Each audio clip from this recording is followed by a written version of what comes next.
Hello everyone, welcome to QXON. In this video, we will talk about transport across cell membrane. In this lecture, we will discuss what is the need for transport across cell membrane, what are the various ways in which substances transport across cell membrane, and what are the characteristics of different types of transport mechanisms. So, what is the need for transport across cell membrane? Well, we have to see first what has to be transported across the layers of the cell membrane. So, there are ions which need to be transported, molecules like glucose, amino acids and vitamins need to be transported, and macromolecules also move to and fro the cell membrane.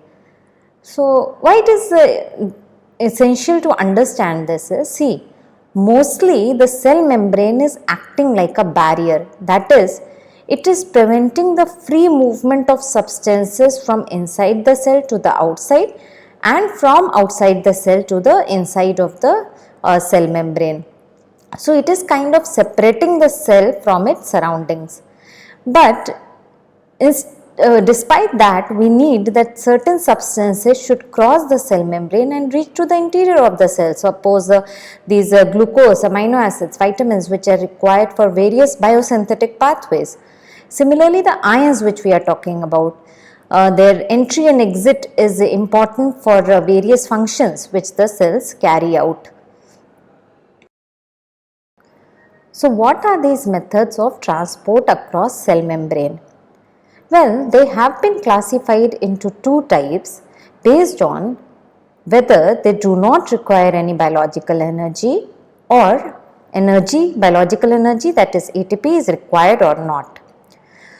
So, those do not require biological energy are governed by physical principles, because in this type of transport mechanism, the substance always moves from its higher concentration to its lower concentration, and that is why they are known as passive transport mechanisms.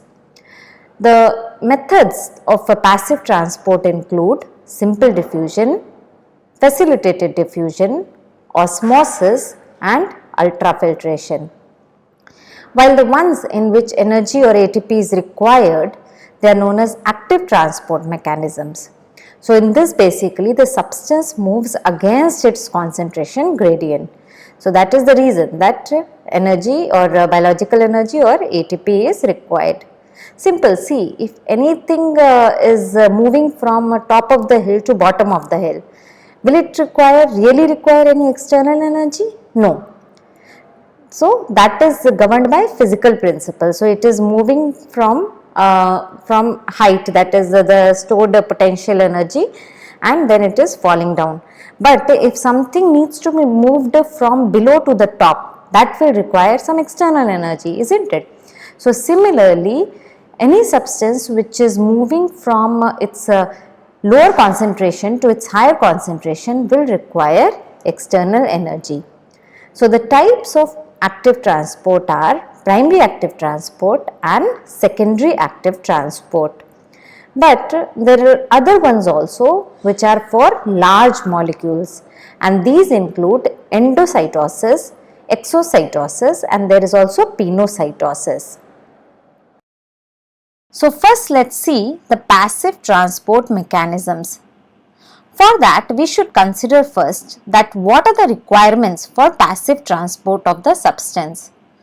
So, if this is a membrane, first of all we want that the substance should freely cross the membrane.